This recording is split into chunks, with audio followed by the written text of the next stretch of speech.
All right, everyone, welcome back to the DBTalks Football Podcast. Today, we're going to be previewing one of the other big Champions League matchups in the season. It's going to be Bayern Munich versus Arsenal. And today, it's going to be me, Dishan, along with my co-host, Burjash.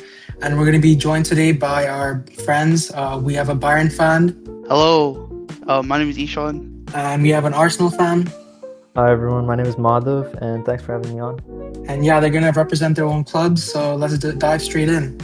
So starting with Arsenal, you're the only team yet to concede in the group, and we've seen how Arteta's tactics have evolved over the few seasons, and we've seen the partnership between like the guys like Saka and Gyökeres kind of grow, and also your summer signings, your midfield especially, so they've had an impact for your season so far. So yeah, just let us know how are Arsenal fans feeling and what's the atmosphere after beating PSG and going into this game against Bayern, and yeah, let us know who are the danger men for this tie. I would say when I look at this fixture, first of all, our defense has been very good. Of course, we slipped up today. Zubimendi made a very, very bad error, and then Reyes caught off his line.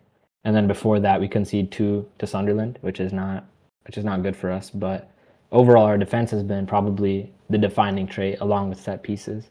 We've been really effective from Rice's corners and Saka's. We've conceded very few goals and scored a lot of set pieces, and even in games where we don't score a set piece, like today, we faced Spurs and we scored 4 open play goals, which I think goes against the agendas that people have for us. I think overall we've just been very good. And as for players who will show up, I think in this fixture, Saka for sure.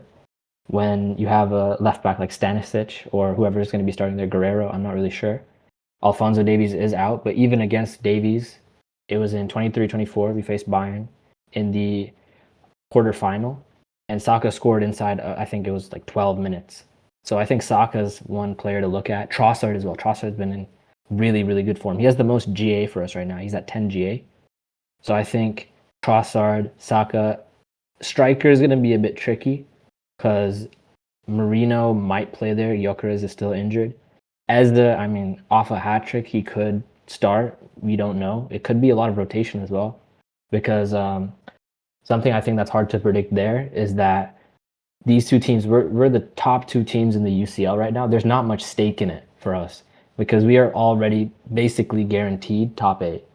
So I think those two, and I think also to look at Timber, because Timber has been really consistent. I would say he's been, in my opinion, the best right back in the world because he's also part of the best defensive unit in the world. So that's what I would say for this fixture. I have a question for you. Going to this game, so both Bayern and Arsenal are undefeated in the UCL, and also both are first place in their respective league in the table. But when we look at Bayern, I think with Bayern and their system right now, managed by Vincent Kompany, I think they're probably one of the best, maybe the best, attacking team in the world, and they play a very aggressive and pretty intense style of football. And so I want to ask you how do you think Arsenal will be able to kind of deal with attacking presence, especially against players like Harry Kane and Olise who are in very good form? They're getting a lot of goal contribution. So how do you think Arsenal can deal with that, despite having the best defense in the world?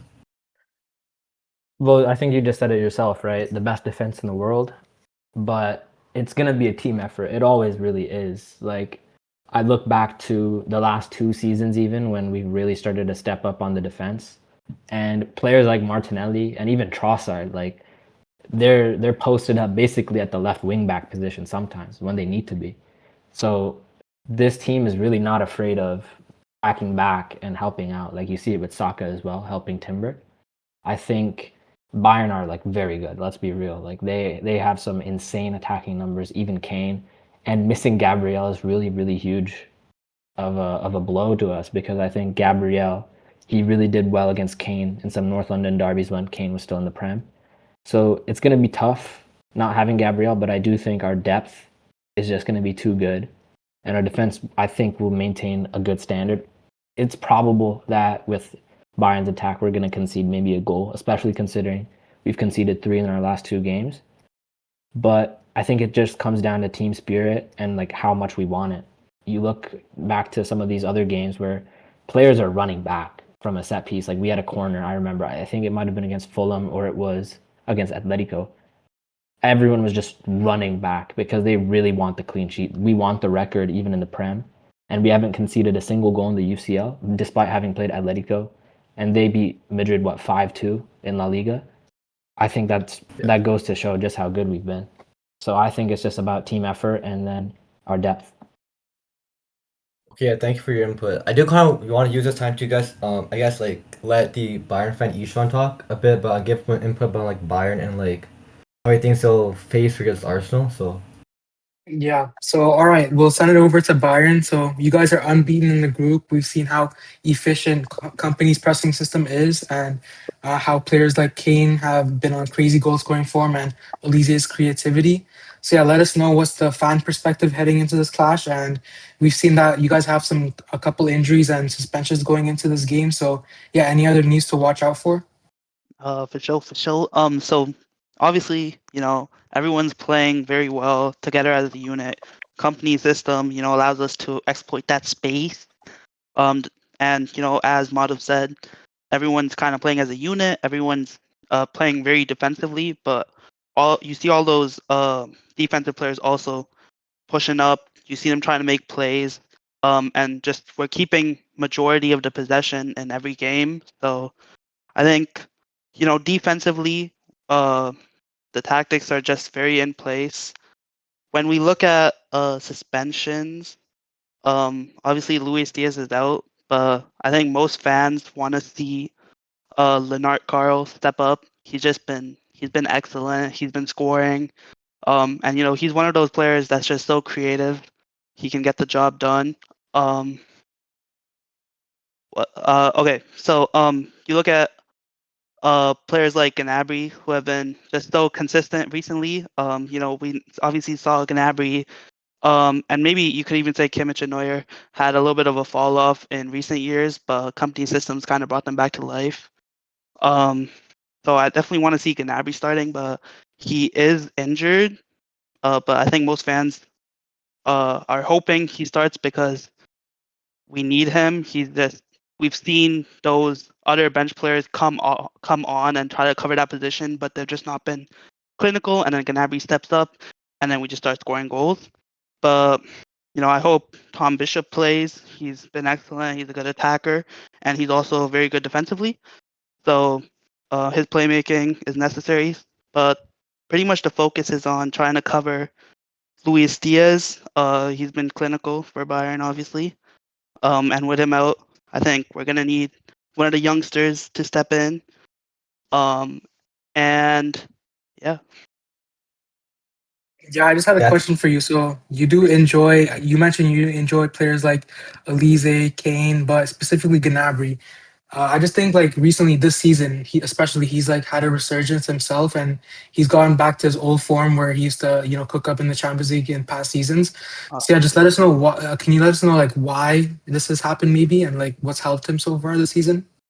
Okay, so I feel like with the absence of obviously Jamal Musiala, and then a lot of the departures of like players like Leroy Sané, Kingsley Coman, and then I think lack of form from Goretzka too. He's been having to take up this position of cam right wing. I mean, he can play everywhere. He can play left wing too, but he's obviously so excellent on the ball. You can see the experience he has, the composure he has on the ball. He especially does well against London clubs, against the Prem. He played in the Prem before. He's played a lot in the Bundesliga too. So he's really excellent. His composure on the ball, his playmaking, and then he is one of the best finishers in this squad. So yeah, I think we'll see a lot of that against Arsenal, especially because he's been scoring against London clubs. I feel like he's gonna have that adrenaline. Yeah. I also want to mention that Bayern have scored a goal basically every game this season. And also something I noticed when I've seen Bayern play is that with the fullbacks, they're very attacking. And so they try to either cover for the width of the wingers if like someone like Olise wants to drift into the middle. And so I think like if they do that tomorrow, Wednesday when they play Arsenal, I think that can definitely put a lot of pressure on Arsenal's defense. So I mean, what do you think about that? Like, do you think Bayern can somehow dominate Arsenal by scoring a lot of goals, or do you think it'll be more of like a very close, low-scoring game?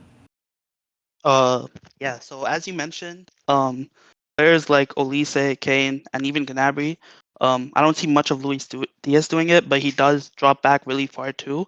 But these players kind of just they have the freedom to go everywhere, and they play very defensively. And when doing so in transition, you see a lot of these right backs and fullbacks pushing up, and especially with Conrad Leimer, who's kind of like the workhorse of this team, doing all the dirty work. You see him really just making plays. He plays everywhere. You know, we've seen him play left back. We've seen him play right back. He does all that dirty work. And his playmaking ability is excellent. Also, his work ability to just defend, track back. So I think he's one of the key players. Like we're not gonna notice him. We're not gonna see him in the press, but he's gonna really be making those plays. What you mentioned, what I think the scoring will be. I think it'll either go two directions. Either it's going to be a very balanced game because obviously we have a good attack, they have a great defense, or we're just going to go ham and we're just going to score a lot of goals.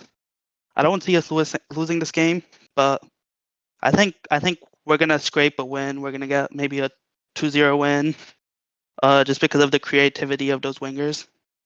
Okay, and I also want to bring it back to the Arsenal side. So I'll ask Amato. So how do you think, like, in terms of like the goals, like how many goals do you think Arsenal will score? Like, do you think it'll be a high scoring game, low scoring game? And also, what do you think about like the midfield matchup in this game? Because I think that'll be very interesting because I think both teams have some very talented and very good midfielders. Like Bayern have Kimmich, and then Arsenal Rice and Zubimendi. So what do you think about that? I think when it comes to predicting the score, again, we need to like contextualize how the table is right now. So we're looking at the top two teams in the top 8. This fixture is not going to decide if we end up out of the top 8, whether that be like Arsenal or Bayern. So I don't think people are making this out to be like a huge game, which it is, of course. Like it's two huge teams, probably the two best teams in the world right now, just off of form. But I do still think like people need to remember it's not the stakes aren't high. If you look back last season, it was Arsenal versus Inter. Inter basically played most of their second team, and Arsenal had a lot of injuries. I think Odegaard was missing from that game, and even Rice. So it could be, you spoke of the midfield clash. It could be that we bench a player or two that were usually present in our midfield. And it is a bit unpredictable, our midfield, because we have some injuries. Like, I'm not sure if Gyökeres will be back. And if he is back, that means Marino's probably either going to start and then get subbed off. But I think Gyökeres probably isn't fit enough just to start right away like that. So Marino, I mean, he could by all means be in the midfield. We could see Norgard, I'm not really sure, but unlikely, right, because of the magnitude of the fixture. But I would expect that a midfield of Rice, Zubimendi, and even just Eze. Like, Eze was amazing today. He scored a hat-trick against Spurs, that's no easy feat, especially in the Premier League. I mean, when I look at the other team, Kimmich is a great player, very experienced, and he has a lot to his game, I think, passing, and especially dropping back, even contributing in some goals. Like, he has had some really, really big goals, even against us, right? I think just historically, Bayern have scored a lot of goals against us. Like, even before COVID era Arsenal, we just concede a lot. So I could see us really conceding a decent amount. But again, contextualizing the game, it's fully possible that this is just a stale game. So if I had to predict a score right now, I would say a 1-1, honestly. I think that's the most probable. I'm also playing a bit safe, but part of me also wants to just say like 2-0 or something to Arsenal. But I would say we gotta like temper our expectations for the game. That's what I'd say. Yeah, that's a fair point actually, because I guess if both of them are like, at the top of the table, I guess like they don't have to risk overplaying certain players, I guess, because we know like with the amount of games that most clubs, like especially in the UCL, have to play, there's on top of league games as well. It's better to, I guess, give more players rest if they don't need to play certain games. So Exactly, I think that's a very good point that you bring up. But at the just same one time, more I'm just thing. thinking Sorry. like, oh yeah, okay. Yeah, go on. Just one more thing about that. I was just gonna say we also have Chelsea on Sunday, right? That's the first and second team in the Prem. Chelsea are second. We are 6 points clear right now. Obviously, if we win, then we'd be 7 points clear, assuming that City win their game. But like this is huge for us. This Chelsea game coming up, so we could see a lot of rotation. Who knows, right? Because the schedule coming up is really really tight. But sorry to interrupt. No, that's fine. That's fine. But also look at the UCL table because you mentioned how Arsenal are. You said they're like what, almost safe from top eight, like they're guaranteed top eight. You're saying something like that. I would just say, based off of trends, Yeah. yeah, we're probably safe. Okay, well, I mean they probably are, but at the same time the table is very close. So I feel like if Arsenal were to kind of take it too easy against Bayern, it could potentially bite them in the back just because of with the new format how close all the points are right now. Like if you look from first place to like even like 17th place, it's a 6 point difference, and there's 4 games left. So yeah, 4 games left. So yeah, I mean I guess Arsenal can't play too safe, and also there is also, I mean I'm not sure if Arsenal care too much about it, but there's also like a prize difference for like from first place to second place if Arsenal care about the money. So there are some stakes to play for, I guess, but I do think that your point on not making players play too many minutes, like unnecessary games, and with the Chelsea game coming up, I think it's fair to say that that should be a priority for Arsenal because I think Arsenal also want to focus a bit more on the Premier League right now, just to have like a good amount of point difference to other clubs like Chelsea and City to kind of get good momentum to the Premier League because I know Arsenal want to win the Premier League a lot. So yeah. So I guess I want to bring it back to the Bayern side then this time. I guess I'll ask you like, what is your predicted lineup for this game? Like, how do you think Bayern will face against Arsenal this game? Like, any new changes from their last game that Bayern played against? Who was against? Freiburg, yeah. Yeah, I don't think. I mean, the B team of Bayern is also so good. We've seen, in major games like we saw in Leverkusen, I think, and other games we've seen just the starting three of Luis Diaz, Olise, and Kane just start off on the bench, and then we kind of just let the whole team just kind of take over. So I definitely think we're gonna see obviously Kane starting. I mean he's in his Ballon d'Or season. He's in great form, so obviously he's gonna start. Olise is definitely gonna start. He's had like 2 back-to-back SofaScore 10s, so he's like one of the best players in the world. So he's definitely got to start. I think the main question is who are we gonna see replace Luis Diaz, and I think it will be Serge Gnabry if he's back. And I think he will be back because he wants to play against Arsenal, and also Bayern want to win this game. I feel like the fans really want to see Bayern do well this season after a couple of faulty UCL seasons, and then especially a Bundesliga disaster, I guess. So the fans really want to see us just go crazy. So I think Gnabry's gonna come back. He's definitely the best pick for left wing right now. You could bring in obviously the youngsters, Wisdom Mike or Lennart Carl. I don't think Carl plays left wing. He'll probably play Cam, and we'll have Gnabry playing left wing. I think Carl will actually start, and then Olise right wing, and then Gnabry left wing. But I think Gnabry might get subbed off for Wisdom Mike or even Tom Bishop or Carl. Carl could play that left wing position, I guess, and then Olise goes Sorry right to interrupt. wing. What about Nicholas Jackson? I feel like he could Uh, play left wing as well, and we've seen him play it for Bayern, right? So do you think he could potentially I start as a left winger for this game? Or? I think he could definitely start, but I don't think he will. If we choose to play Nicholas Jackson this game, I think they're gonna play a different formation. I think we saw the duo of Kane and Jackson in a couple games, which I don't think Kompany's gonna want to do. He's not gonna want to try a new formation because this is what's working. So I don't think Jackson's gonna play. He'll definitely come on at some point, but I don't think he's gonna start. And then in terms of fullbacks, I got Stanicic and Conrad Leimer, who have been excellent. Stanicic is really solid right now. And Conrad Leimer has just been excellent. I think he's getting like world-class shouts, which is good to see. Center backs, I got Ta and Upamecano. Maybe Kim and Jay will play. And also we got Ito back, so that's good. And then obviously Neuer in net. Okay, and then I just want to ask Madav about Arsenal. How do you think Arsenal will line up for this game? Anything different from the Spurs game today? Or I mean, again, how I mentioned that there's going to be probably a decent amount of rotation because of our upcoming game in the Premier League against Chelsea, who are second place right now. My Yeah. prediction would be Raya and net. That's kind of just like a guarantee. Yeah. Right back, Timber. Right center back, Saliba. I think Hincapié, from what I saw, like he did look very tired at the end of the game, which makes sense. He's not really been consistently starting. So maybe Mosquera there. Left back, it could be Miles Lewis-Skelly because he has started a decent amount of games at left back in the UCL. Like he started against Atletico and he did very well against a really good side. So I think maybe MLS at the left back.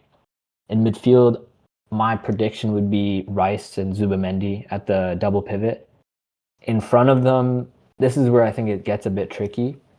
I think it could be Wanyeri, like it really could be, but seeing as he's not really had like a consistent spell for us right now, it could just go with Eze because he also just scored a hat trick against Spurs in the North London derby. Left wing, Trossard's been in great form, but I do think it'll probably be Martinelli just for rotation because he is also back. Striker, probably Marino, and right wing Saka. So that's what I would say Arsenal line up with. That's my prediction. Okay, actually, that seems like a solid line to play against Bayern. And speaking of lines, I think we could do a combined 11 for both teams, with I guess maybe their recent or even their best 11, just make a combined 11. And obviously not counting injured players. So I guess you guys want to do that. We can start with the goalkeeper. So Neuer versus Raya. So I'll let you guys talk about that. So we'll start with Madhav. What do you think about those two? Like who would start in that? I lineup? think Raya is the best keeper in the Prem, but To Neuer's credit, I think he performed like very well in these last big games. Like I think he did very well against PSG. Was it like was he man of the match? I don't really recall. Yeah, But he I won know it. he made some really key saves. So I think to his credit, he's probably in the last like 15 or so years that he's played. I would give him like probably the best keeper for these last years. So I would say Neuer just off of experience. But I think it is closer than people think. Raya is still a great keeper. So that's what I would say for net.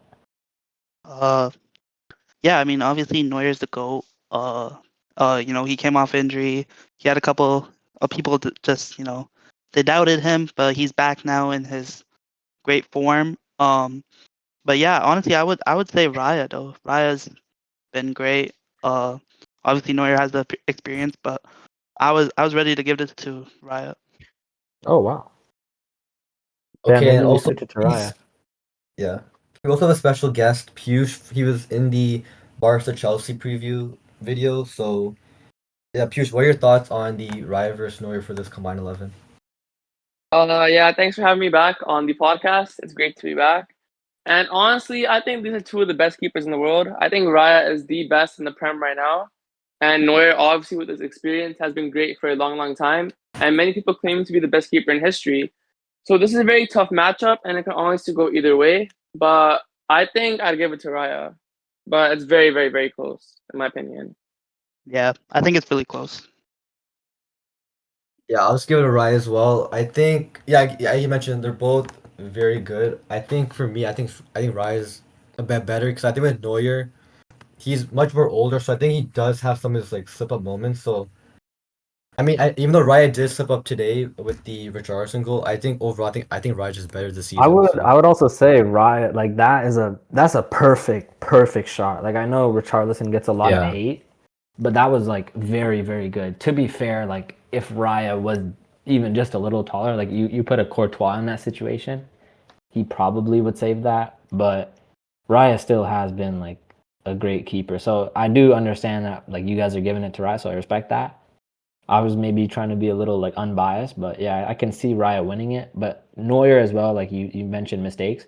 I think back to 23-24 against what Madrid? was it, Madrid, right? He made a huge mistake. Like he made a huge mistake, and that really cost Bayern a chance at the UCL that season. So yeah, I can see your angle. So that's what I'd say. Yeah, so we could go with the right back, I guess now. So Timber and Limer. Yeah. What do you think about Is that? do we think Timber is gonna start? I mean, Yeah, he's definitely starting. Yeah. Yeah, no, he's definitely starting. Okay, I think that's a tough one. I would give it to Conrad Limer. I just think he has the work rate. And I just think he's been excellent this season. I don't think anyone's topping him. But obviously Timber's had world class form too, so I don't know. I would say Timber, to be honest with you, because Timber, like even today, got a great assist. He was all over the right flank. Like he was all over it. He was recovering the ball. He was maintaining the ball. He found like a lot of our teammates like in the midfield, like in great position. So I would say Timber. I think he is just a rock. He's so solid, and I can't help but also be leaning towards the best defensive unit in the world. Like you can't discount that. I think for people to say stuff like in fairness, Limer, a great player, and he's probably like you could debate that Bayern is like top 1 right now in the world, even above Arsenal, because they've been a better attacking unit and they are way clear in the Bundesliga, which to be fair, there's a discrepancy in the league. But I think for our defense to be the best in the world, we also need to have the best defenders in the world. So I think Timber really deserves more credit. I think he's very underrated. So I think Timber. That's what I would say. Yeah, I think the area Limer kind of strikes hard in is just his playmaking ability. I think he has like the same amount of assists as Kane and Gnabry too. So I mean, he's really good at the attacking perspective, and obviously we saw even in the Champions League how good he is defending wise. So I mean, I think I could give it to Timber, but yeah, I mean, Limer's really good defensively too. We saw against PSG. We've seen in the Bundesliga, but I guess we'll give it to Timber. I think both I think points are very fair. I think that's like the crucial matchup and like the one that we're really gonna argue, Limer versus No, Timber. no, no. I think the winger would. But I just want to say for both these players, Timber and Limer, they're both very good form. Both these right backs. And you mentioned with Limer in the UCL, he did also get 2 assists versus Club Brugge in the UCL this season, and he's put up very good performances for Bayern, even defensively, like you mentioned. And then with Timber, he's claiming that he's the best right back in the world. I mean, I wouldn't say that for sure, but I do think that Timber is very good and he's having a very good season. And I think with this like specific matchup, I think it's very, very close. And I'll lean slightly towards Timber in this case. So I do think Timber would take it, but I do think Limer's also very good. I think he could be definitely a very important player in this game on Wednesday because you also mentioned Ishan with the attack. He's very good attacking wise, and yeah, with the Bayern fullbacks, they're kind of very responsible for trying to strengthen Bayern's attack and trying to give wingers a bit more freedom in the middle, letting them like roam around wherever they need to, or even trying to even cut inside to let wingers stay wide. So I'm very interested to see how that will work out.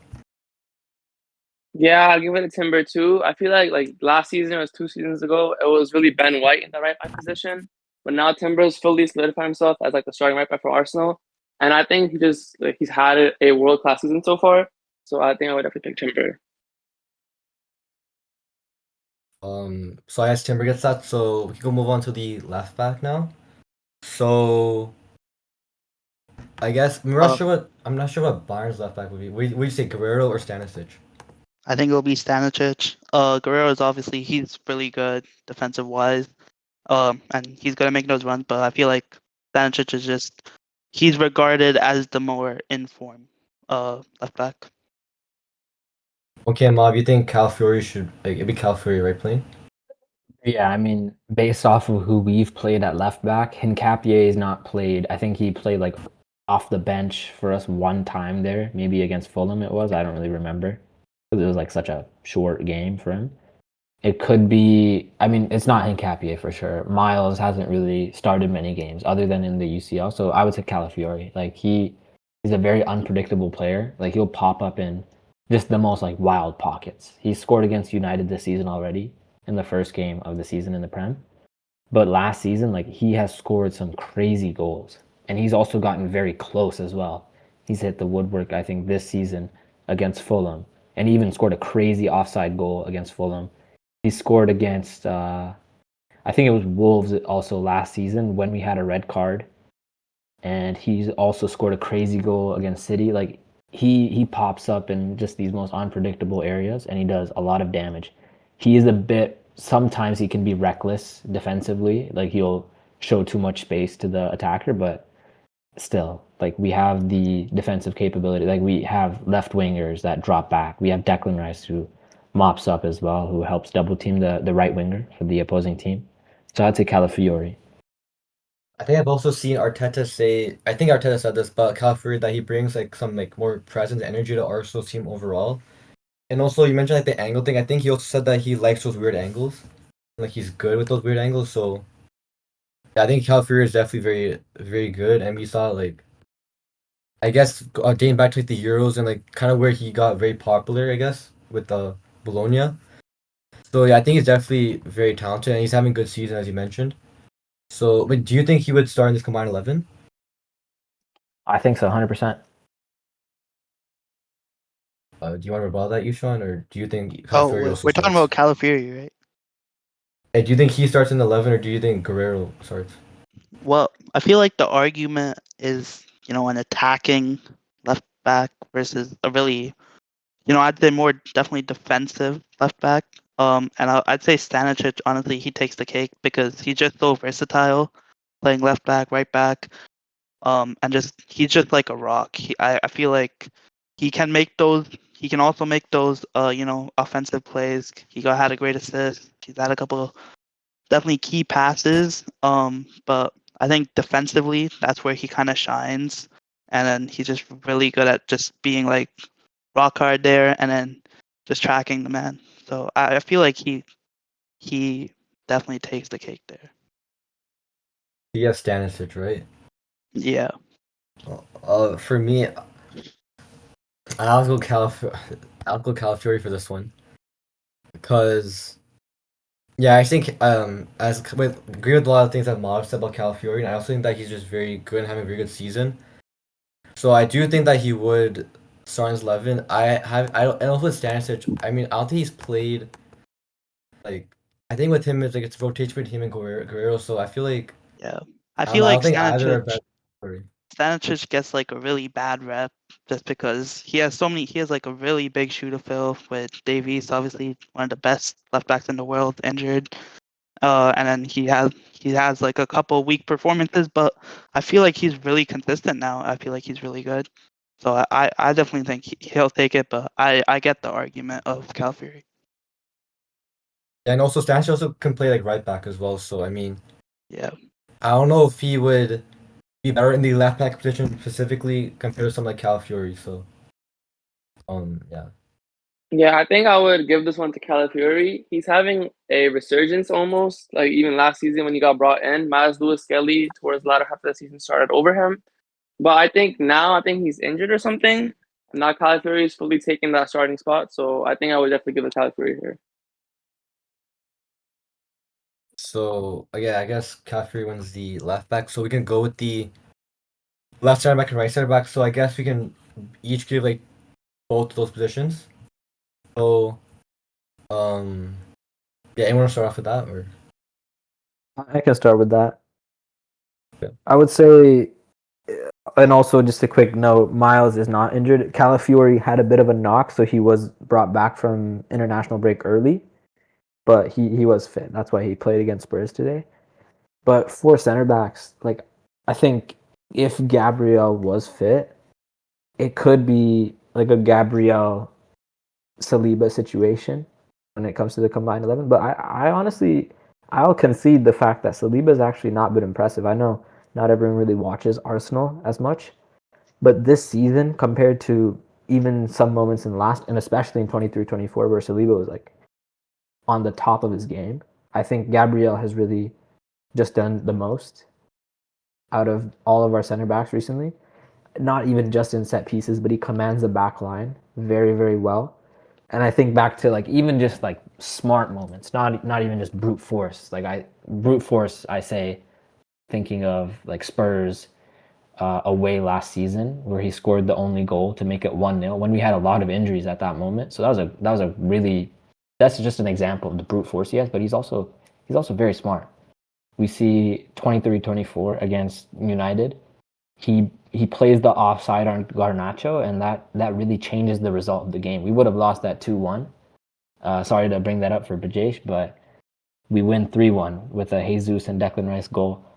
So I would say with Gabriel's injury considered, it could be Saliba and Upamecano. I know that's two right-footed players, but regardless, I think it's fair.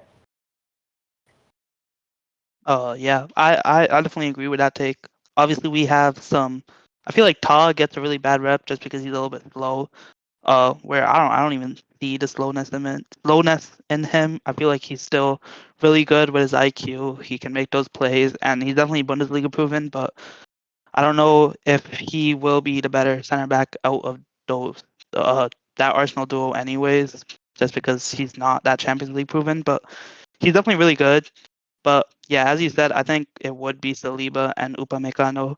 Upamecano's had a couple slip ups, but he's generally a very crucial player. He scored against Freiburg too, which obviously doesn't matter that much, but he definitely shows up in many games and is like one of the key players. In terms of our backup, Kim and Jay. And I don't think Ito's gonna play, but Kim and Jay, he's been really excellent too. He's definitely lacks some of that IQ, but he can show up, and when he shows up, I think he scored against PSG in the UCL last year, which was very good, very surprising. And then he shows up in like very key moments too. He's a good player, but I think it would be Upamecano and Saliba. I don't watch much Arsenal, but I think it would be Wait, can I ask you a quick question? Upamecano. You said Yeah. that with Freiburg didn't matter much. What do you mean by that? Like with Freiburg, What you said it didn't Upamecano matter much scored? or something? Yeah, what do you mean by didn't matter much? You said that, I think. I mean, I feel like people just don't consider Freiburg that good of a team. It's a mid-table Bundesliga team. Obviously, they scored 2 goals against us from corners, which is like Arsenal's speciality. But I feel like people just don't consider them like a big deal. But I feel like Upamecano, regardless, he shows up in big games. So Sorry, sidetrack a bit, but do you think Bundesliga is a better league than the Prem or even La Liga? well, obviously, it's not better than the Prem. But in terms of the players coming out of the Bundesliga is a good league. I definitely think it's like one of the funnest leagues just because of the different teams, the young talent. And there's all I feel like a lot of people, credit La Liga, but I guess Bayern's been dominating the Bundesliga for a very long time. So I personally would always, lean towards the Bundesliga, but I know most people will just go with La Liga just because of the history and the levels of the top clubs. But do you think La Liga is like more competitive, just a better league in general than Bundesliga, or? Well, I mean, I feel like the Bundesliga has in the whole league better teams, and then La Liga is kind of just dominant of that top bracket. And also, I feel like there's might be a little bit more space to operate in La Liga. I don't know. I think I don't know about that. I don't know about that. I think think Bundesliga. That people will be shocked about how much talent they really have. Okay, sorry about the sidetrack or the detour. I'm going to 2 center backs, so I would definitely have Upamecano in the on lock in the center backs, and I think it's interesting with Ta. I think I would actually put Ta in there. I think Ta's actually been pretty solid this season, and he's a very important piece for Bayern in my opinion for like the defense and also kind of like the build up because I know that Bayern do like building out from the back as well, and I think his passing is also very important for Bayern's like his attack, I guess, rhythm, I would say. So yeah, I'll go with those 2. Okay, I'll go. So I think Upamecano definitely has to get in here. I think he's had a world-class season so far. And I think he's really shushed his haters. Like last season, there was a lot of comparisons with Maguire, for example. A lot of people call him Upa Maguire. And I think there's nobody calling him that now. So I think Upamecano is definitely a lock for one of them. And for the second one, I feel like Saliba gets too much hate now. With when Gabriel and Saliba were starting, it feels like Gabriel really outshone him. and a lot of people forgot like how good Saliba was. So I would still definitely have Saliba as my second center back in the combined 11. So yeah, Upamecano, Saliba. Okay, so I guess the center backs are Upamecano and Saliba in this combined 11. So I think now we can move on to the midfield. So I'm assuming we're doing 2 DMs and attacking mid, or like just 3 midfielders Yeah, I'd like agree that. with So that. No, I'd say Okay, two so DMs then- is fair. okay, and then I guess we can each give 3. I guess the whole like midfield triangle. So anyone want to start off with that or? Ishan can start with this one, I think. Okay. Okay. I feel like Kimmich definitely has to be there as one of the DMs. I mean, Kimmich is world class. He's consistent. He has the IQ. His passing ability is flawless. His track back is flawless. So I think Kimmich definitely one of them. And then the argument becomes Pavlovic, Goretzka, and then Tom Bishop. So I think we can cancel out Tom Bishop. I don't think he's even gonna start just because he's so young. And then he's had like a decent season in the Bundesliga before, but he lacks the experience. Pavlovic, on the other hand, he's really good. He's really he's well balanced. He can make those plays.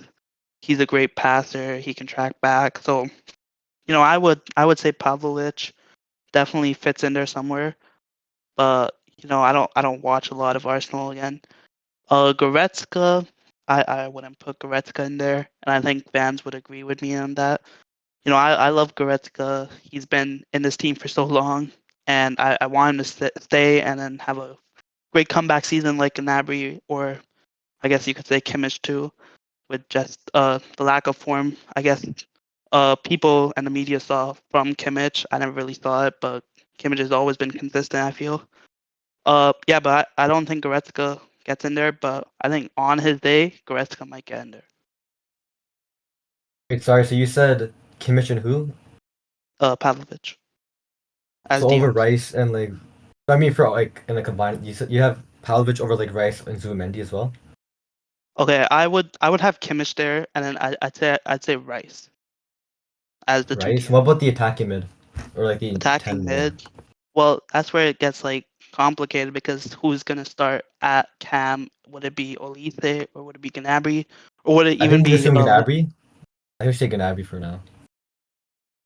Okay, well, if it's Gnabry, I got Gnabry starting at cam just because he's so consistent right now.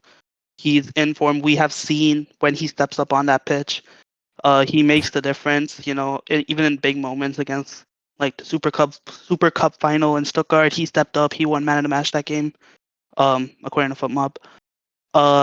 So yeah, I think he should start at cam, in a combined XI, but I don't think he's gonna play cam. I think he'll play left wing or right wing at max, and then Olise or Carl will play cam. Just because I feel like if we're gonna include Carl, which I think he's gonna play over Jackson, then we're gonna have to relocate Gnabry somehow.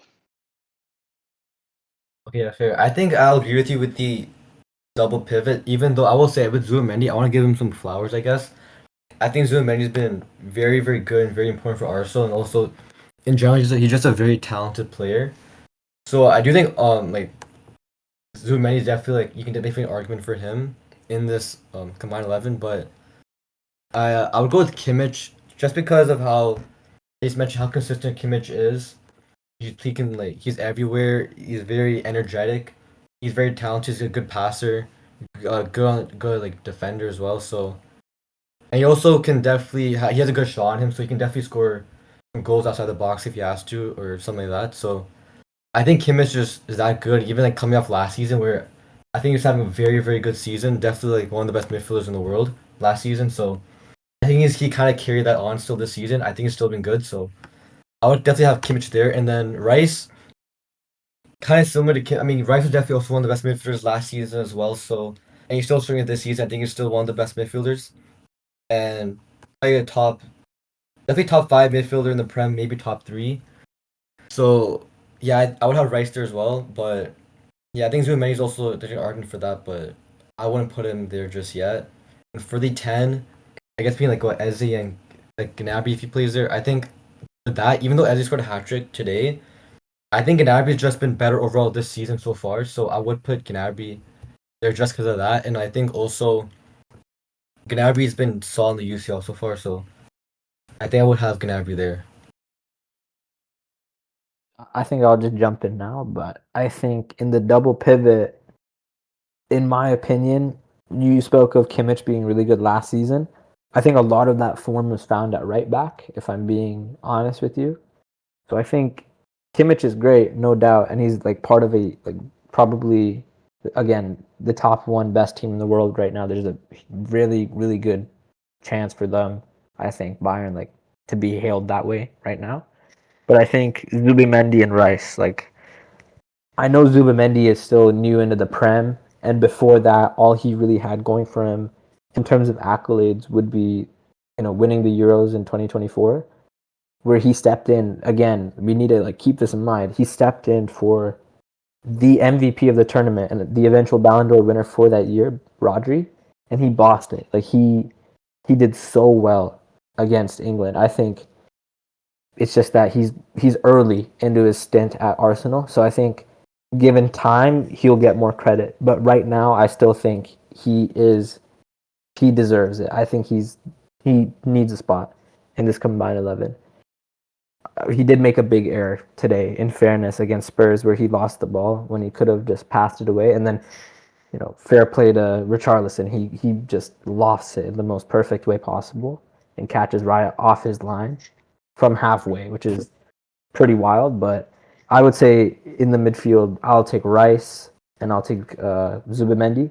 And at the cam, I would say because this is a combined 11 and I just kind of want to cram in as much talent as possible, I would say Olise at cam. I know Gnabry realistically would be starting there, but for the sake of the combined 11, I would put Olise there because I'm thinking about the right wing position as well. So that would be my midfield. So Zubimendi, Rice, and Olise. Yeah, I feel like Olise definitely can play cam, and then also before you guys mentioned Kimmich as a right back. I feel like Kimmich, he's obviously historically been better as a right back, but lately we've seen him do well at DM. So I definitely think he should get in there just because the chemistry he has with Conrad Leimer and then the fullbacks, and then also his passing ability. I feel like he has now like established himself as a world class DM. And then that right back title is going away. I also want to mention that with Olise, I mean, yeah, if Olise were to play a cam, for sure he would be there. But I'm interested to see when we talk about the right wing eventually, the Olise for Saka, because Olise primarily plays right wing this season, so I think just having that debate would be kind of more interesting with two very talented wingers. But if he were to play cam, for sure, I think he would make it over both Gnabry and Eze. So, yeah. Piyush, want to give your thoughts? Yeah, I think I definitely give it to. I think one of them has to be Rice. We saw in that performance against Madrid, which is the most iconic one, I think, that he was very good. And I think the second one has to be Kimmich. We saw in that game against PSG, he really bossed that midfield. And overall, the season, I think, has been very great. So I think those are my two DMs. And then for the attacking mid, I feel like it has to be Gnabry. Gnabry's had a resurgence. I used to not really like him, but this season he's been very good. So I think I'll just have Gnabry there. Our host is back, Dishan. So, do you want to give your thoughts on the midfield combined 11 for Arsenal and Bayern? Oh, so if we look at both midfielders, I mean, they both have great midfields. I would personally I'd have to include Kimmich in there. I'd have to include Rice as my two DMs. And then at attacking mid, honestly, I mean, Olise and Gnabry have been decent, but I just don't think they're fully cams in their own respect. So I would probably go Eze for now. Okay, so just based off like the most named players in each position, I think the midfield it'll be Kimmich, Rice, and Gnabry. So in our combined 11.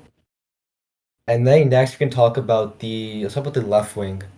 So I mean I know there's doubt with Bayern like who might start with left wing because of Luis Diaz's suspension. So I mean I'm thinking Jackson starts there, but it could be, as Ishan mentioned before, Wisdom probably not start because he hasn't really played many minutes. I'm not sure if Carl will start there either, or even Gnabry. So I mean I'm just gonna assume it's Jackson versus as Martinelli. So between Jackson and Martinelli, I think, and especially in the UC, I mean, I would give it a Martinelli over Jackson. I would also What do you guys add think? just to say it's not as if because this is a combined 11. I would say pick any like available player. It's not even just like who's more likely to start. Just include those in the combined 11 because Trossard could start because Trossard is he's a huge big game player. Like even against Bayern in 23-24 in the first leg at the Emirates, we were down 1-2 even though we had like firm control when we scored with Saka's goal to make it 1-0. We very well could have made it 2-0 and just closed off the game if Ben White converted the chance early on as well. But he scored to make it 2-2, and that was like that was our lifeline.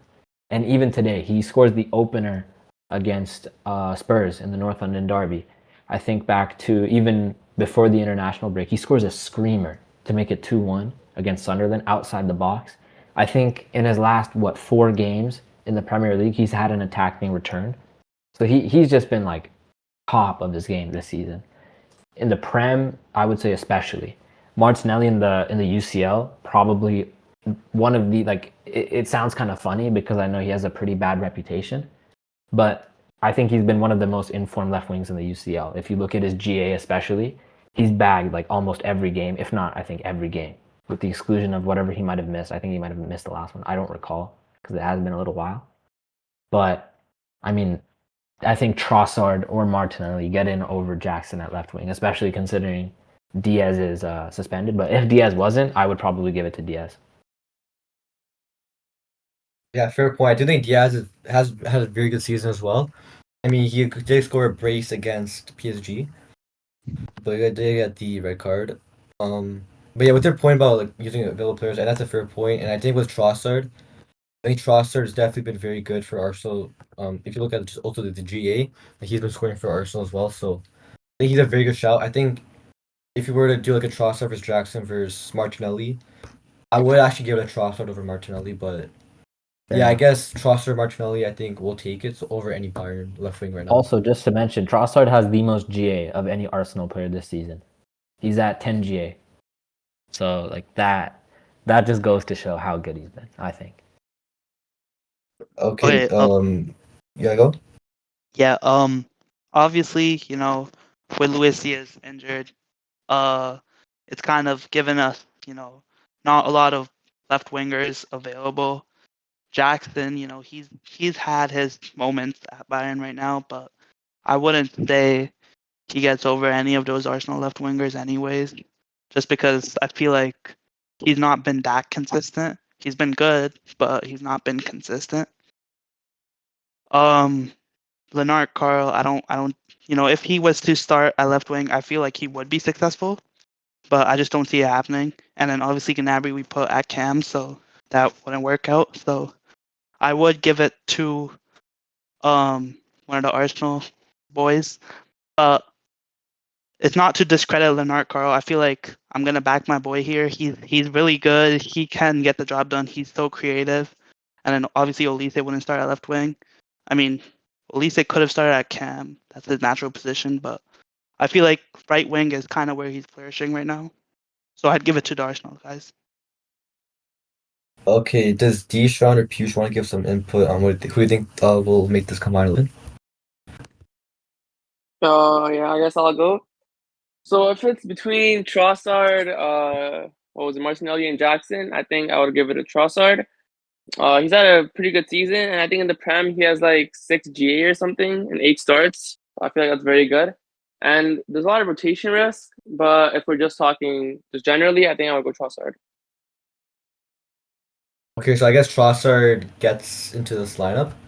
So next we'll go with the right wing, which I think will be probably the most, I guess, contended position, where we have Saka versus Olise. So I'm very curious on both you guys' thoughts on who makes it. You know what? I think I'll start this one. I think I'll Okay. say, but in my opinion, with all due respect, Olise is a great player, and this is why I was suggesting that with like the two talents you have here, Olise and Saka, I think move Olise to the cam. But if we are gonna say right wing, like who makes it, I say Saka. I stick to it. Obviously there is going to be an underlying bias to it, but I think you look at where Olise has performed and when he's performed, he performs in a lot of like league games, sure, but that's the Bundesliga. In my opinion, the Bundesliga is way below the level of the Premier League. There were reports, it's a bit shady to bring up because we don't know the reliability of these reports, but it was reported that Luis Diaz was saying that the level of the like Bundesliga has really surprised him. He's found it much easier. Again, I saw this on Twitter, so it could have just been complete lies, but this was from like some sort of Bayern source. I think he's right though. Really, if you look at the comparisons in space, Luis Diaz, he scored that crazy goal where it goes to the byline. He has to slide to bring it back in. He goes past the defender by like nicking it, and then he just shoots it near post through like an impossible angle. And I think to myself, I have never seen that happen in recent memory in the Prem. And I don't think anyone would be afforded that much space. So when I look at that kind of a thing when it comes to the league, I can't help but feel like the Bundesliga is slightly discredited. And you look at when Olise did play in the Premier League, Saka was better than him. Of course, he has developed. And then you look at big games as well in the UCL. What big games has Olise really just controlled or taken over or scored like big goals for?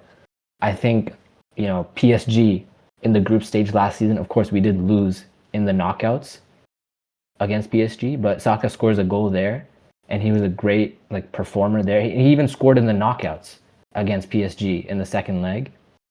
And Saka has scored against Bayern previously as well. Of course, Olise wasn't at the club at that time. But I just don't see Olise performing as much in big games. So I don't think he has that in his like catalog yet, in his locker. So I would still give it to Saka. I know a lot of people will kind of go with the more flashy, trendy option because I know Saka is not the most like skillful or like crazy looking player, most aesthetically pleasing. But I still think Saka takes it. I'll let Ishan talk. Yeah. Yeah, so, I feel like the argument is that Olise doesn't show up in big games. But, I feel like his, skills, his ability to just do that dirty work, to make those passes, to build up that play is just so crucial. And then it just gets overlooked. So obviously, I don't think he scored much in the UCL this season or provided that many GA, but he's done so much of that dirty work. He's built up so many of those plays that we just overlook. In my opinion, Olise is one of the best players in the world. And I feel like there's always gonna be this bias against Bayern for like Ballon d'Or or just world class shouts. And it kind of goes both ways, just because the league's always gonna push their players to be the best, and then everyone from the outside opinion is just going to call it a farmers league and then just discredit these players. And I think was heard Harry Kane talk about it. And obviously no player in history for Bayern's won a Ballon d'Or. But I feel like the argument, it kind of like, I see Olise he's just world class. He's the best player in the world. He shines over, these monsters at Bayern right now, like Harry Kane. I feel like Olise is one of the players that just he gets the job done. And then we compare him to Saka. I feel like Saka's just I've not watched a lot of Saka, but I feel like he's just more robotic. Which as you said, he's not the more flashy player. But I feel like Olise, his ability and his playmaking vision, it's kind of what's gonna get Bayern to win this game. I feel like he's obviously in great form based on the last couple games he's played. He's not played in Champions League, or he's been doing that in the Bundesliga, and that's going to be discredited. But I feel like his form going into this, he's hungry for more. And I just think he's going to be the key difference to why Bayern win this game.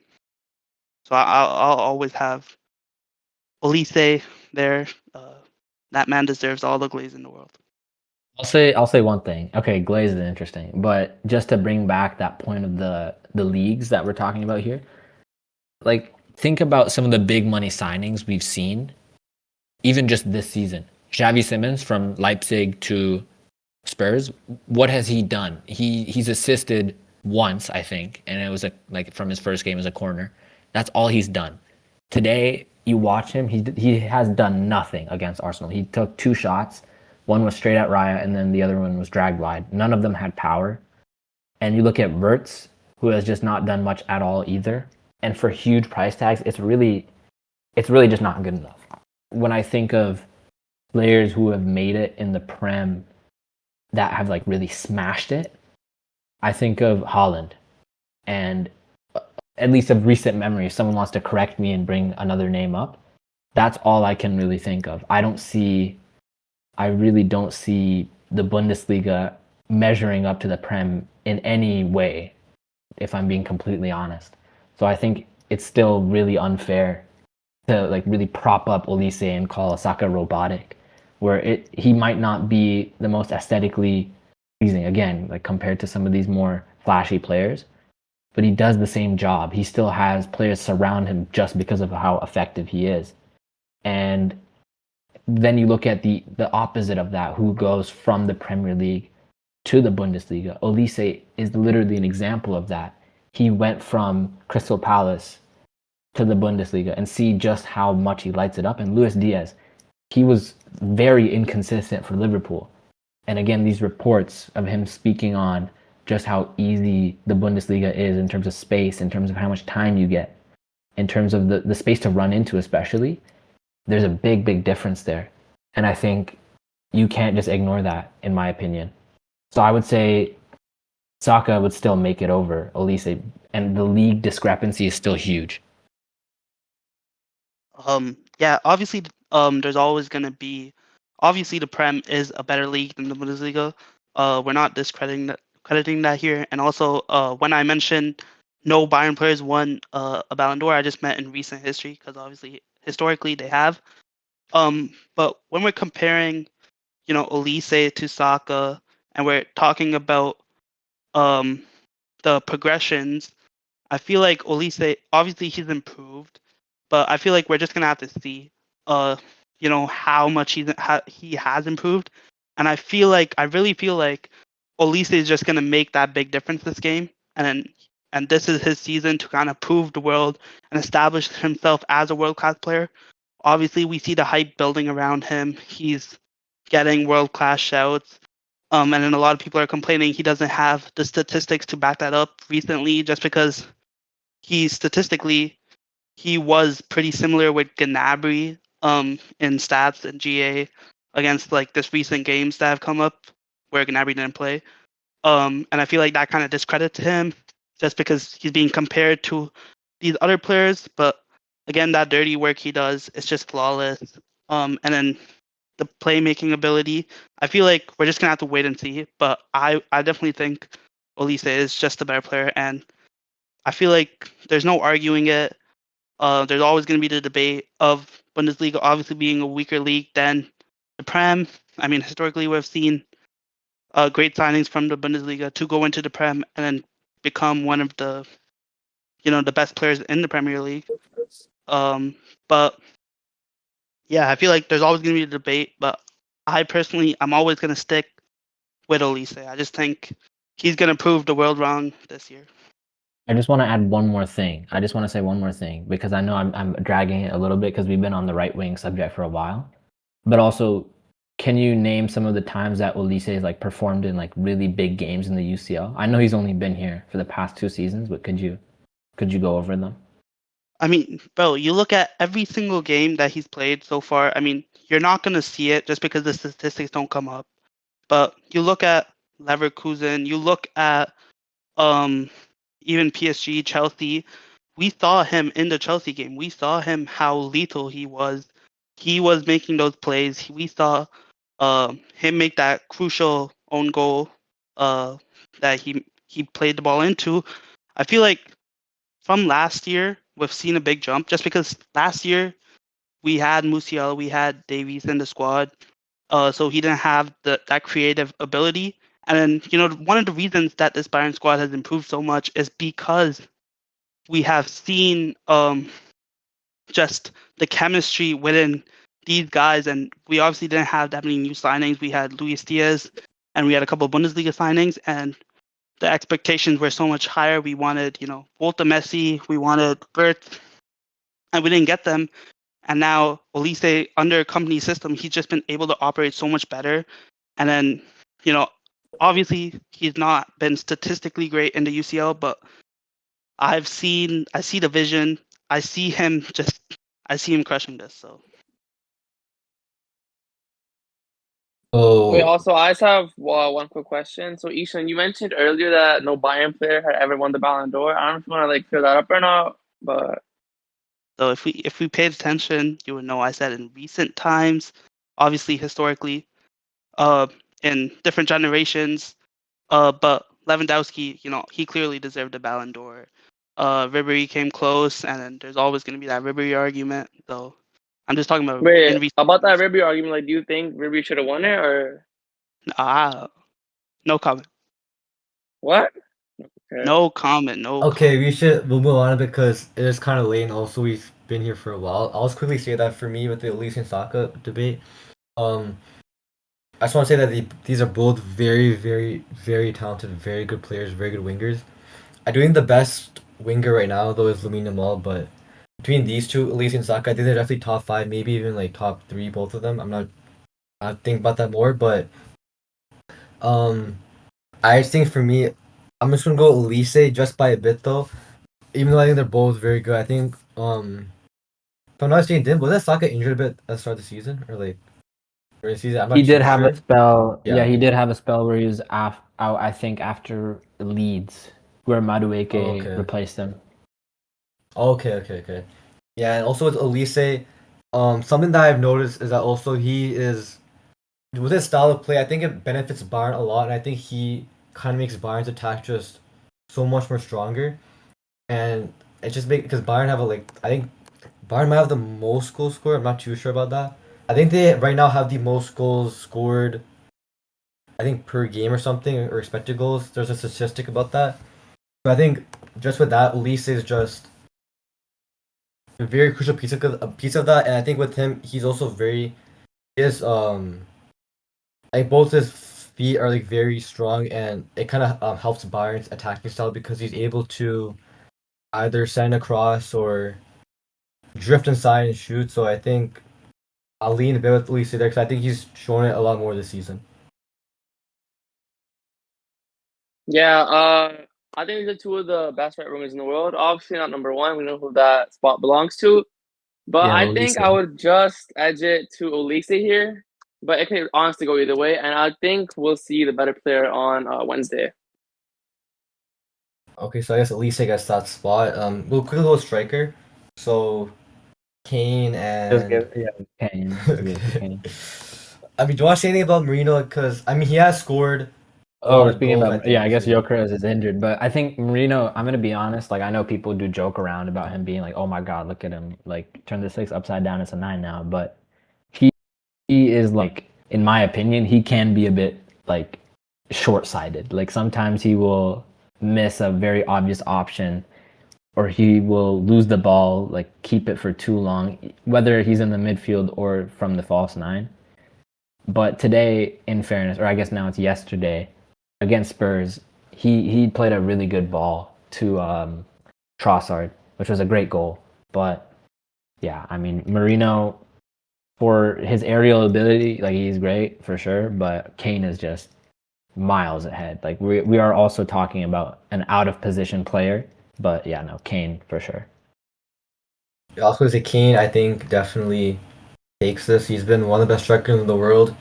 Maybe even argue the best striker. Though I know people will say like between like Mbappe and Holland as well. But yeah, I think for sure Kane definitely gets it. Yeah, I feel like there's not much of an argument. Obviously not discrediting what Gyökeres and Mourinho have done, but Kane is just he's a Ballon d'Or contender right now, so there's not much argument. Yeah, I think this is easily Kane. You can't ignore the stats, and he's definitely top two strikers in the world right now. So I mean, there's not really an argument here. Okay, I think that kind of makes our combined 11 for Arsenal and Bayern. So we have Raya keeper, Calafiori and Timber as fullbacks, but Makano Saliba as the center back pairing, and then the midfield we have Rice, Kimmich, Gnabry, and then the wing Trossard, Olise, and then up top Kane. So a lot of great players here, good quality, and very excited to see what they'll do on Wednesday. We'll see what happens. And I think we'll move on to our next thing, which we can do. I think we should do hot takes. So I think each person can give one or two hot takes they think that will happen on Wednesday in this game. Just give a bit like an explanation about it, and then we can even discuss the hot takes and just give our thoughts on it. I'll let Ishan go first. All right. I had a great amount of thinking time, but I guess my hot take would be that we don't concede on Wednesday. Obviously, Bayern have conceded most of their goals from corners. We saw against Freiburg, where it's just so hectic in the box, and then the ball comes through, and they get a cheap shot on. I mean, not cheap. I mean, it was deserved, but I feel like that hecticness in the box, that's just gonna go away on Wednesday, just because of the intensity. Everyone's gonna want to play to their best ability, and I feel like this team here, that's kind of what they do the best. We see the videos of these guys. They're like a family. They're bonded. The chemistry is just gonna be. I feel like it's gonna be next level. We're gonna show levels on Wednesday. So yeah, I don't see any goals being conceded, especially from corners. That's kind of my hot take. I kind of disagree with their hot take because I think Arsenal is going to score. I think both teams are going to score. I don't think either will keep a clean sheet because I think even just Bayern have also kind of conceded a lot in like even the Bundesliga as well. So, and I think Arsenal are also just very, very good attacking wise as well. And I mean, with the like people that score, usually it's kind of spread across like even the midfield or even the attacker. So, not like anyone Arsenal's team is capable of scoring. So, yeah, I do think Arsenal score. Maybe even off a set piece because you mentioned as well like Bayern are like a lot of the goals Bayern concede are from set pieces, and Arsenal are very good at set pieces. They're probably the best team. They are the best team at scoring from a set piece. So, yeah, I just don't agree with the clean sheet take, I guess. I think you see games from like the Cologne game and then Freiburg, and then majority of the games where we're conceding, it's either from like a mistake, or it's a set piece, a header, or just a shot from very from in the box that's just coming through because there's so much hecticness in that box, and I feel like that's just not gonna happen on Wednesday. I feel like obviously versus PSG, we kind of went a little bit defensive. So I think there's going to be a lot of dropping back. I feel like what's going to happen is we're going to score a couple goals. And if we get that rhythm, then we're just going to kind of have to focus defensively. So I think the defense is just going to be, it's just going to be a lot better than it has been. Or can I say something quickly? I mean, the reason that Bayern played more defensively is because of the red card that Luis just got. So I think and against a team like PSG, I think they kind of had to play more defensively, kind of like make sure they get that win. But I think like without like if it's like 11v11, I think Kompany, I think he wants to play more attacking. Like I think I see some similarities, like a little bit similarities with Hansi Flick with Barcelona, because with Flick he always wants that goal. I think Kompany has that same kind of mentality where he always wants that goal. I don't think he wants to be too defensive. Because if let's say Bayern do get a red card on Wednesday, then I can then see like Bayern, playing that very defensive thing and like kind of not having as much possession and like Arsenal dominating possession, like at that point. But I feel like Arsenal just find a way to score because they kind of always have. Okay, I think you're right about the point. Like we're not going to try to play that defensively, but I feel like the line is definitely going to be a little bit more back. And then the argument against like PSG.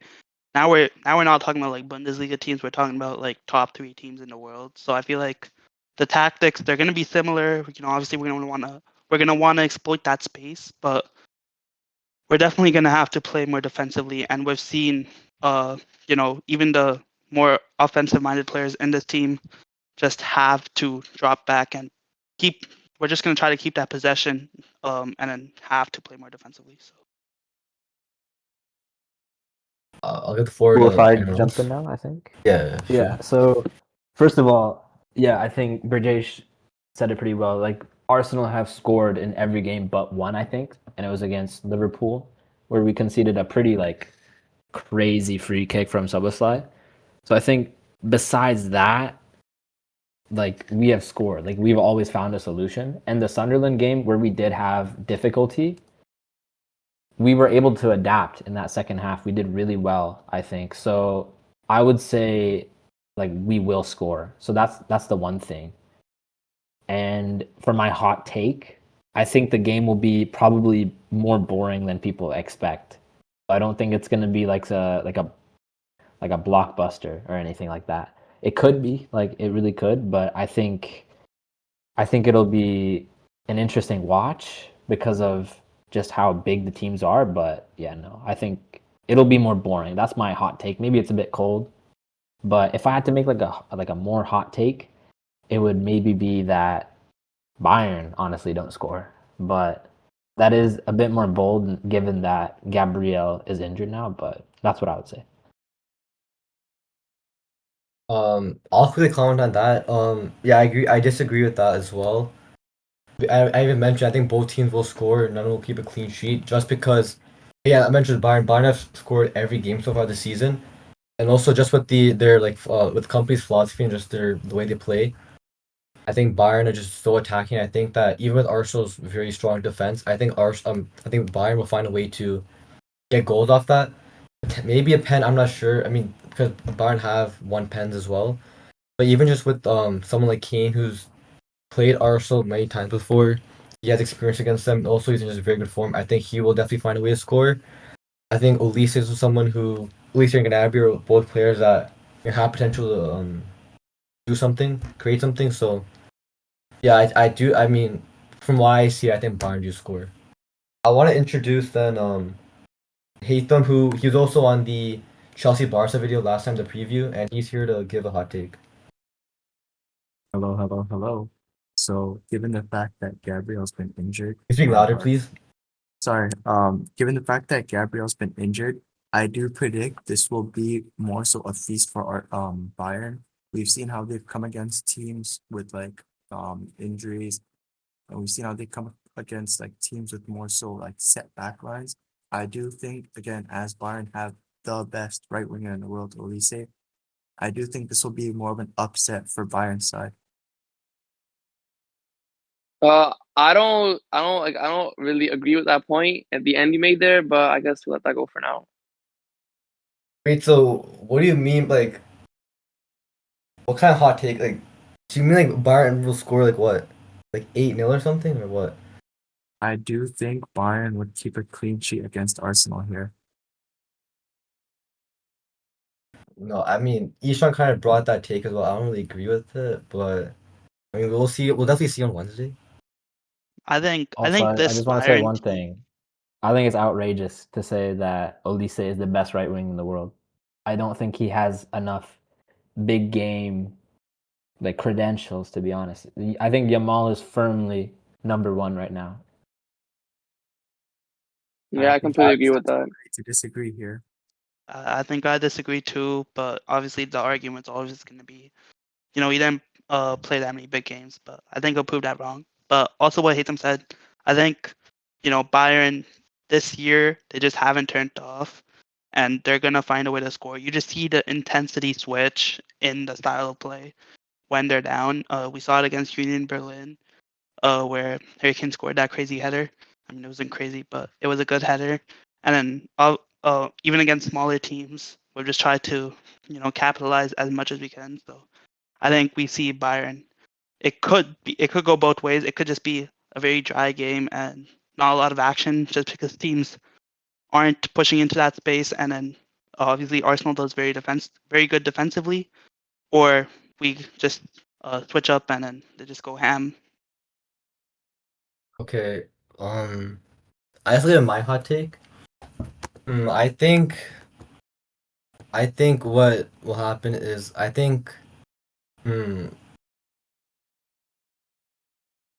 This is a bit contradiction, but I have a small feeling Kane might blank versus Arsenal. Even though I agree with Kane's that. been like No, I such agree with amazing that. form, I think I don't know why, but I just have a feeling that Kane might blank unless there's like a pens given. Then I think he'll score obviously, but just open play. I don't know. I feel like Kane might not score. He might get an assist because I know he likes to play a bit more deep, kind of like a tenant in a way. And then he like operates with Gnabry, and so he can get an assist from that. But I feel like if a Bayern player were to score, I think someone like Olise can definitely do that. Or if okay, another hot take. If Carl plays and he misses, I feel like he might just score. It's a bit glazed, but I feel like he might just score. I don't know. I think we'll see something unexpected on Wednesday. Yeah, I think on that I agree with you. I feel like Carl's just so unpredictable that he will find a way to contribute somehow if he does score. And then even overall in the overall game, I think his creativity is. I feel like both the wingers' creativities in this game, that's what's really going to shine. And then what you mentioned, Kane blanking. I think there's always a possibility that he's not able to score because obviously teams keep in mind that how great he has been as a striker, but I feel like I agree with you in a way that he's gonna contribute with playmaking or assist somehow, just because he knows how to drop back, he knows how to use his IQ to contribute to the game. That's kind of his thing. So I think Ask you a quick he'll question about Carl. contribute. Yeah. Okay, who thinks better, Carl or Lamine Yamal as like a youngster? Who's more talented? What is this biased question? No, Okay, it's not that. Clearly, I want Yamal. It's I not want your. biased. I think it's a mismatch. I think that's a mismatch. I I think just want to hear your thoughts. I think Like, it's way I too think early. Carl. Sorry. I think it's just way too early to argue that Carl's barely played any games, and then he's playing in the Bundesliga, which is traditionally considered a weaker league than La Liga. So, and obviously Yamal's had international success But who thinks more like talented? for their age. I think I'll just leave it to a no comment. Okay. We can move on to score prediction. So I guess each person gets like a minute just to give their thoughts on like what the score might be and like anything about it. I know you guys like there's like Miles saying it might be low scoring and someone saying it's high scoring. So anyone want to start off with the score prediction and even goal scorers maybe. I'll let Hatham start with this one. Yeah, no, even with the bold hot take, I wouldn't want to double down on it. I do think though this is more so a 3-1 situation, Bayern winning. Any goal scorer or like you think scoring? Definitely, we would see again, in my opinion, the greatest right winger in the world, Olise. I do think he bags a brace here, and I do think Arsenal do score from a set piece here as well. Okay, I guess I'll go. I think current form, this is the best attack versus the best defense in the world. So it's very hard to say what the score could be.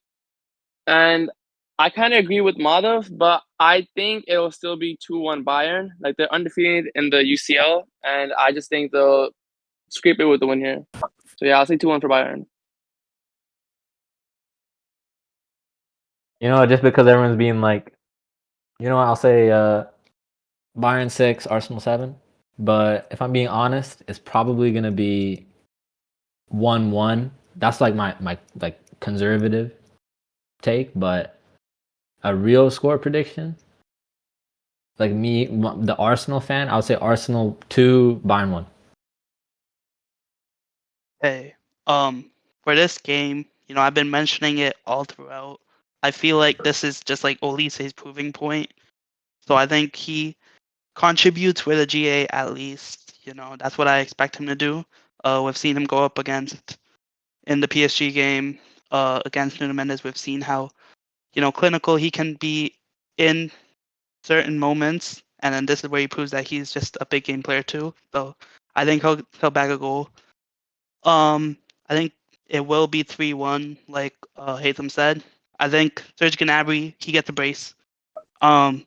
We've seen him do it again and again versus London teams in specific, right? So I feel like if he plays, this is where he gets back into those Bayern player conversation, and he also re-signs with Bayern. I don't want to see him leaving. Keep him. Yeah. Are we also predicting scorers? Because in that case, I'd Yeah. like to also add on to that. Yeah, I would say so- probably my prediction is like, I do think Kane will blank. I completely agree with you. I don't think in open play he will be much of a threat. I mean, I could be completely wrong. We'll see, of course. But I think if he does score, it'll be a pen. So I think they'll score like a pen or something from Kane. And then from our players, I think Saka will score. And I think Rice might score. That's my prediction for the goal scorers. For me, the score, I think it'll be either a 2-2 draw or if it were to be a winner, I think it would be Bayern winning like 3-1. Hopefully Kane gets something because he's on my FPL or FCL, like a assist or a goal maybe, and I think Olise will get something on the goal, like a goal contribution.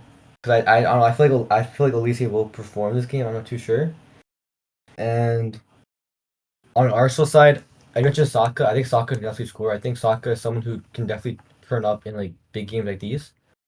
Rice also, I mean, I think with Rice, he is definitely someone who can score some crazy goals out of nowhere. So I think it wouldn't be surprising to see him get a goal. But I do think I see him getting an assist more than likely because he's on set pieces. Like he's a corner taker, and also, yeah, I think he's very good with that. So yeah, I think Rice could get an assist.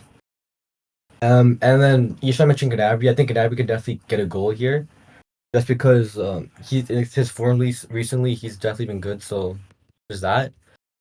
I do think a Bayern defender can definitely also get a goal. Maybe someone like Limer, honestly. So yeah, I think we'll see that. I think, and I think that's everyone. Should we move on to start Bentel? Yeah, so we can do that quickly, and then we can wrap up the video because we've been recording for a very long time.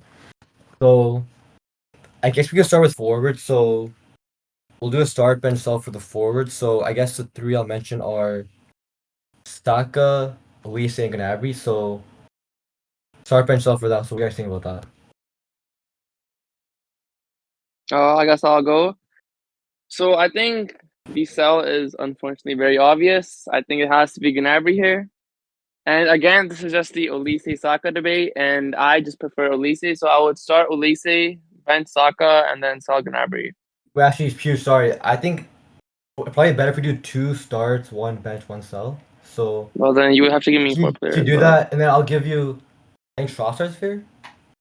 Though. So wait, what was it Yeah, again? do 2 those. start? The 2 start, 1 sell, 1 bench. So you have Trossard, Saka, Olise, Gnabry. Okay, so I think the 2 starts are very obvious. I think it's definitely Olise and Saka. And now the bench, this is very hard. I think I would bench Gnabry just because he has more experience, and I would sell Trossard. Can I jump in on that? Yeah. I'll say this. For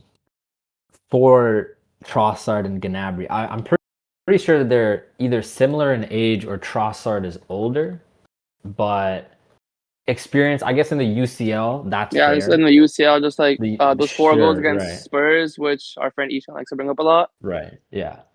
Yeah. That in that case it's fair, but I think Trossard still he plays against some really big teams. Like he has some of like the best GA. Like he scored a hat trick against Liverpool at Anfield in 22-23 when he was still at Brighton, which I think that's one of the most impressive things you can do in the Premier League.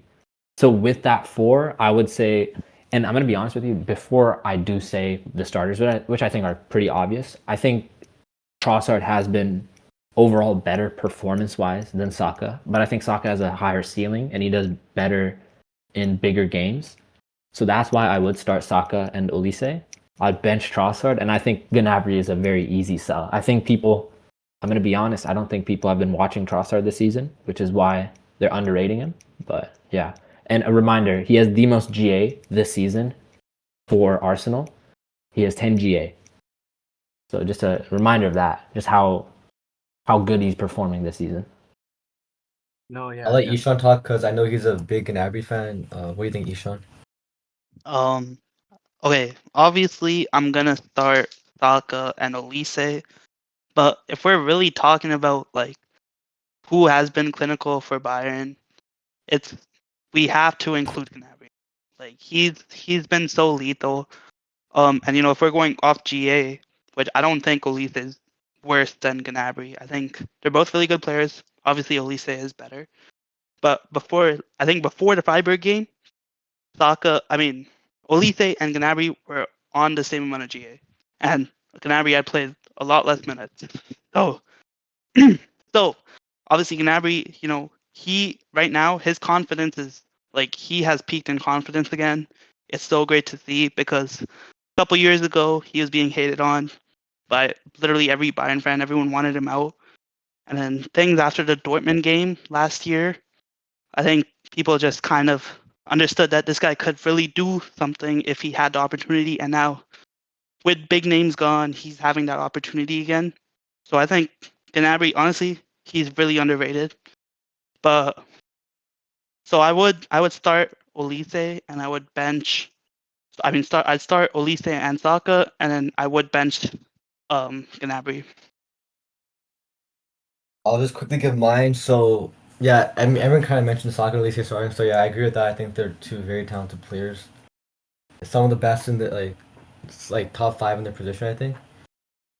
And then with Gnabry and Trossard, I think it's actually very close. I think they're both like on good form this season.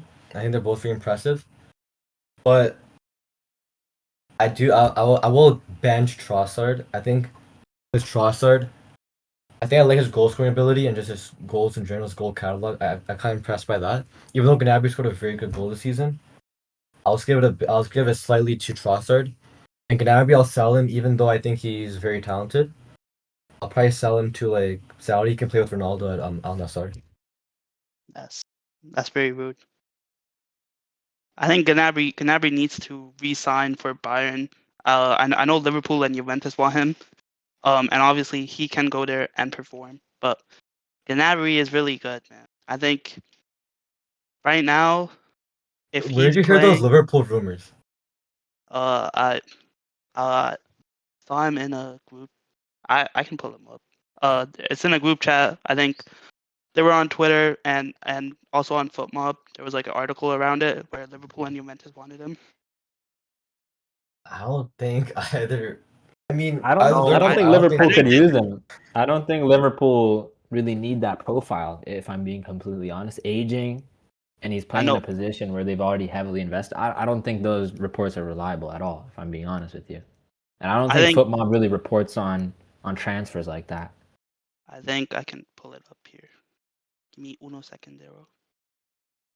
no, it's fine. We don't need to see it because kind of move on. We've been recording for like Okay, Yeah, but I think regardless, it sounds a bit unreliable. But yeah, you I don't have think to take it like the all. argument is really Gnabry is leaving Bayern, and I think he should stay. But we have a lot of offensive players, but I still think Gnabry is world class. I mean, not world class, but he could be world class honestly if he had the playing time. So okay. Okay, so start go with the midfield now. Start. So I think it's the same thing. So 2 start, 1 sell, and 1 bench. So we can do Rice, Zubimendi, Kimmich, and I think I'll put Goretzka over Pavlovic because I think Goretzka's played more.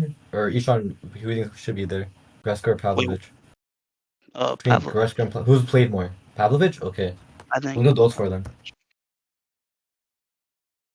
So Wait, I guess who I'll just were quickly they? start off. So between Kimmich, Zubimendi, Rice, and Pavlovic, I would start. I mean, in our same as our combined 11, I would put Kimmich and Rice starting. I would bench Zubimendi, and I would sell Pavlovic. Even though I think Pavlovic is a very talented midfielder, I've watched him. Yeah, he's very talented. I think he had an unfortunate injury a while ago, but I think he's recovered and he's been playing. But all the four midfielders are very talented, so yeah, I think they're all very good. I guess I'll go. So, like the combined 11, I would definitely start Rice and Kimmich. I would bench Zubimendi. I've heard he's been very good this season. And then Pavlovic should learn Chinese because it's time to go, I think. I think that's the stupidest thing I've ever heard. Pavlovic is so No, easy. I think he was spitting facts. I think Puch is spitting facts. Pavlovich, I think he should go there. I agree. Yeah, I think it's time to go on Duolingo and then Chinese because, yeah. He's a young player though. He has a great career ahead of him at China. I think. I agree with you. I think you guys are very dumb. But okay, I think Kimmich, Rice start, and then Zubimendi on the bench, and then we just give Pavlovic some time because he's been doing great things at Bayern. So Is it cool if I go next? Yeah. So I would say same thing with the midfield, right? Rice and Zubimendi. I think they're world class. I think Zubimendi, give him time because like people start to recognize just how good he is because right now he just doesn't have the recognition, I think. Doesn't have the PR. So I would say those two start. I would say Kimmich definitely on the bench. And Pavlovich, Pew said it best. I think he needs to learn some Chinese. Or he can also work at my local A&W because they are hiring. So that's what I would say for that start, bench, and sell. this is some good rage bait, but continue. Okay, and then we'll do fullback because I think that's probably the most competitive part, I think. So it'll be Calafiori, Timber, Limer, and Guerrero, right? So Stanisic. Stanisic? Okay, we'll do Stanisic then. Do you want to start with Ishan? Okay. Yeah, I'll start. Okay, I got Conrad Limer starting. He is a workhorse. He is one of the best right backs in the world, and he will prove it this year. And I got Timber starting with him. I think Calafiori, he's just not experienced enough. I know Stanisic isn't that experienced as well, but I think Stanisic he brings that solid defense. He's part of the rock, and then his tracking back, and then he can also play make. So I'd say he's on the bench, and then I'm selling Calafiori to Saudi. By Saudi. He can go meet his idol. Okay, I'll go. So I think for me, I would start both Calafiori and Timber. I think I even had them as my vote for the combined 11 because I just think they're both very good in their position. Like probably both top. That's definitely top 5 in their respective position. For the bench between Limer and Stanisic, I think Limer's been better. I think he's been more consistent. I think he's also performed better in the UCL and just like the league games. He's done more. He's gotten more goal contributions. I think so. I think he's kind of proved Kompany's philosophy a bit more than Stanisic. And then I guess I'd sell Stanisic. I remember in a video here with Bayern, he didn't recognize who Luffy was, so maybe he can spend that time watching One Piece and knowing balls. So yeah. Oh, I guess I'll go. So I think the two starts are very obvious. I think it's easily Timber and Calafiori. I think the bench is definitely Limer, and then Stanisic should go to the MLS so you can play with like Messi.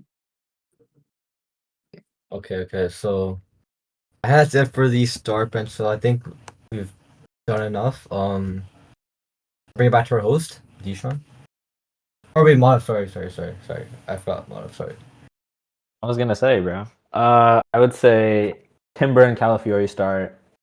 Limer's been great to his credit, so I'll bench him. And then, just like Pew said, I think we can send Stanisic to the MLS because he's closer to Ishan, so Ishan can maybe watch him in person.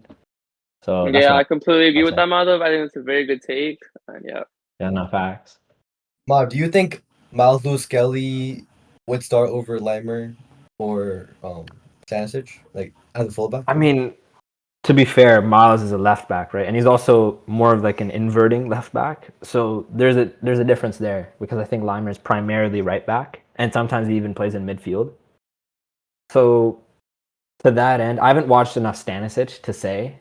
I have seen Limer at his former club, so I can see a case there.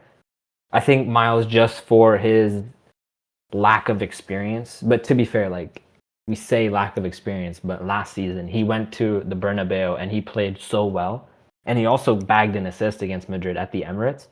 He was playing last season in his first big season for Arsenal, in his breakout season. He was playing like he was experienced. So I think there is a case, but this season he's not played enough minutes to justify getting in over those players. So I'll say for now they can have it, but I think in the future I think he will be way past them. Okay, interesting. We can bring it back to our host, Deshaun, then. All right, guys. Well, I think that pretty much wraps up episode 9 of the DBTalks Football Podcast. I guess we can look forward to our heavyweight UCL battle against Arsenal and Bayern. And yeah, be sure to drop your score predictions and your combined XI in the comments down below. Be sure to like the video and subscribe. And again, once again, thank you to our Arsenal fan and Bayern fan guests, Madhav and Ishan. And also we had Piyush and Hatham come on for a bit. So yeah, shout out to them. And yeah, we'll see you on the other side. Thank you for listening. Goodbye. Goodbye.